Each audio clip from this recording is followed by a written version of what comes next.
2 on Monday, 1 on Thursday, and this season opener against the Chargers is on a Friday night in beautiful Sao Paulo, Brazil. Friends, Taylor Swift looked like she had the weight of the world on her shoulders during her low-key date night with Travis Kelce in Palm Beach. And let's be honest, it wasn't just the wine talking. The two were seen leaving Harry's restaurant in West Palm on Friday, hand in hand and flanked by security, but all eyes were on Swift's distant stare. The timing? Brutal. She's still reeling after being subpoenaed, and then abruptly un-subpoenaed in the escalating legal battle between her ex-best friend Blake Lively and Justin Baldoni. If you need any reminding, Lively allegedly threatened to leak years of private text between her and Swift unless Taylor publicly backed her in the lawsuit against Baldoni. Yup, it got that bad. A nuclear move that reportedly torched a decade-long friendship overnight. And now, Swift's walking into restaurants like she's walking into a courtroom, guarded, calculated, and maybe even regretful. TMZ says Swift ordered white wine while Kelce went for a cocktail. She eventually smiled and seemed upbeat, but the damage is already done. Unlike last year's whirlwind offseason, where they toured Europe on the Eras wave, this year feels muted. Maybe it's the Super Bowl loss, maybe it's the fallout from a friendship-turned-courtroom bait, but whatever it is, the vibe is colder. Kelce, meanwhile, is having his own moment. The man's down 25 pounds according to his own comments at a recent MGM Studios event. He's putting in serious off-season work, possibly gearing up for his final NFL run. But while the workouts are getting attention, so is his fur coat. Yep, pointing to that viral video. Shirtless, sweaty, and sporting a jungle of body hair. Social media lit up with jokes and side eyes. Some fans loved the big Yeti energy, others wondered out loud if Swift was truly on board with the caveman aesthetic. Despite the hairy discourse, though, the couple's still standing, for now. They even reunited with the Kelce clan in Philly for a cozy Mother's Day dinner. Jason, Kylie, Donna, the whole crew. Mama Kelce's still Team Taylor, liking photos of the couple and praising the Tortured Poets department like it's her son's mixtape. Her best work, Donna said. But with Kelce's practice schedule heating up and Taylor quietly nursing emotional shrapnel from a broken friendship, the calm facade might be just that, a facade. She's dodged one subpoena, but not the headlines. And Blake Lively? Still silent, still watching, still holding receipts, if the rumors are to be believed. But not all sad and gloomy in the Tavis-verse. Taylor hasn't taken a single day off since 2023, and let's be honest, Travis might be the reason for that, or at least her very enthusiastic partner in crime. These two are playing the long game in love, ticking off every cliche in the relationship goals handbook like they're getting paid to do it. Even a little off-season distance hasn't cooled them down. With Kelce back in grind mode prepping for NFL season 2025, after that awkward Chiefs loss to the Eagles, he's been sweating it out in the Miami sun. But don't worry, he's multitasking like a pro, because while he's in the gym, he's also curating Taylor Swift's entire summer wardrobe like her personal glam squad and stylist rolled into one. Yep, that's right. When you're dating the Queen of Pop, you don't just send flowers. You send Balenciaga slip dresses, Louis Vuitton bomber jackets, and enough Hermes to bankrupt a small country. Sources have spilled that Kelce's been absolutely spoiling Taylor with a summer fashion haul that screams, "My boyfriend loves me and has an elite credit score." First came the $3,900 Balenciaga slip and a mint green mini bag.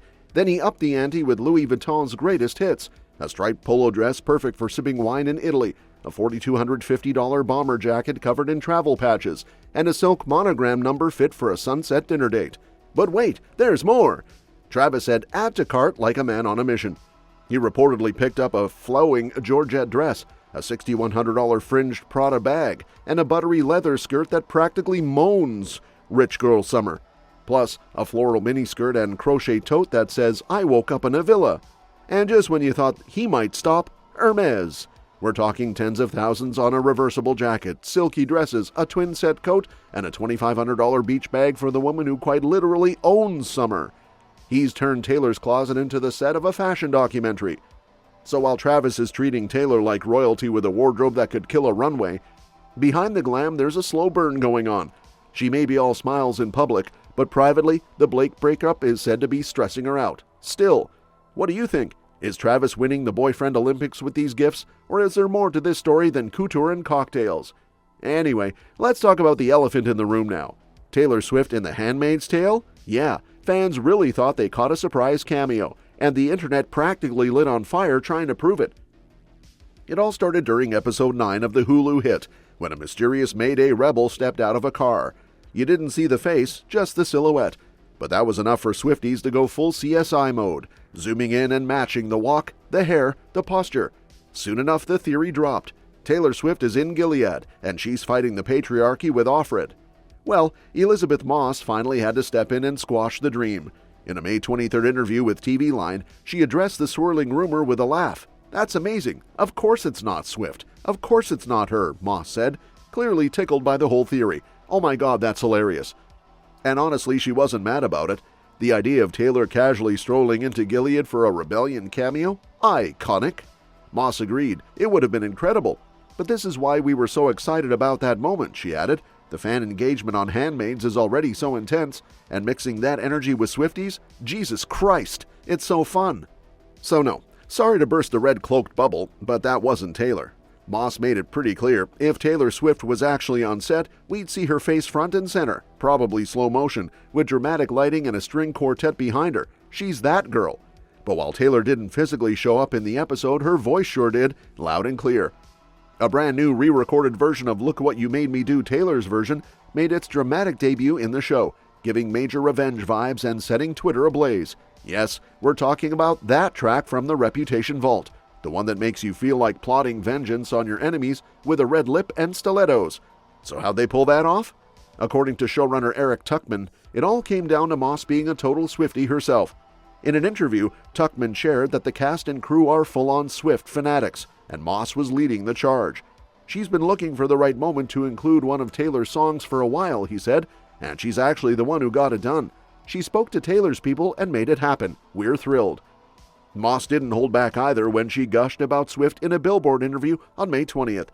"Taylor has been such an inspiration to me personally," she said, "and I think I can speak for Yvonne Strahovski and pretty much our whole cast. We're all Swifties, so getting to use her music in our final episodes, total honor." Turns out, they don't just listen to Taylor's music, they show up for her too. Back in November 2024, Moss and other Handmaid's Tale cast members hit up the Eras Tour stop in Toronto like fans on a mission. The show's official Instagram even dropped a sweet behind-the-scenes photo of Moss and Bradley Whitford, yep, Commander Lawrence himself, living their best lives at the concert. You know, casually screaming the bridge to Cruel Summer like the rest of us. So while Swift didn't sneak into Gilead under a hood and dark lighting, her spirit and soundtrack definitely made its way in. Would it have been cool to see her pop up with a flamethrower and a Resistance armband? Absolutely. But for now, a surprise song drop and behind-the-scenes Swiftie love is more than enough to keep the fan theory spinning. And with AMAs coming up so soon, there's a lot to keep us going. Meanwhile, Michael Strahan has just dropped a hot take that's got NFL fans spiraling. He called Taylor one of the best things to happen to the league. And no, he's not joking. Strahan, former NFL Beast turned Good Morning America host and Fox Sports analyst, told Sports Business Journal that the Swift-Kelce phenomenon is a massive win for football. "Sports have leaked into pop culture, and it's a win for everyone," he declared, boldly planting his flag in Swiftie Nation. Cue the chaos on X, where sports purists clutched their foam fingers in horror. One user straight up lost it. "Holy crap, this ridiculous BS can't get off my screen quick enough. I used to like Strahan, but he's brainwashed now." Another lifelong Giants fan grumbled, "Shut up, Strahan. Let football be football, not a celebrity reality show." Someone else simply called it the dumbest statement ever. But Strahan isn't alone in Team Taylor. Chiefs coach Andy Reid, Chris Jones, and Matt Nagy are all on board the Swiftie Express, proudly waving friendship bracelets and quoting, "You belong with me." Even celebrities like Ben Stiller, Keith Urban, and Gracie Abrams have chimed in with praise. Oh, and if you're wondering what the players themselves think, a 2024 poll of 102 NFL players found 74 said Taylor supporting Travis was good for the league. That's a majority touchdown right there. So whether you love it or loathe it, Taylor plus Travis equals ratings, memes, and yes, super NFL chaos. And it's all unfolding in real time. That's all for this video, folks. We'll see you next time.